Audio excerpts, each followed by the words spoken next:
So I'm going to be replacing the exhaust GT. It's a GT500 08. This is a rental car, and I don't even know how this is legal in the state of Texas. I actually bought this car used from a dealer, and this is not legal whatsoever. There is no exhaust here. Car is loud, it's cool, but not good for a rental company. I don't need people getting pulled over because the car doesn't have exhaust. But so I'm going to go ahead and replace the exhaust on this car with MBR exhaust. They're okay. They're about the same price as the Pyrex and some of the other ones out there, but get the job done. It'll let the car, at least it won't be as quiet as, say, stock, but at the same time be legal in the state of Texas. This is the dealership I got it from. I won't say it, but yeah, this car should have never passed state inspection without exhaust.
So if you like this video, go ahead and smash the like button below.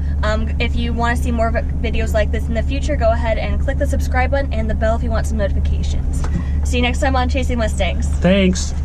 All right. Great job. Yeah, I see it like literally every day.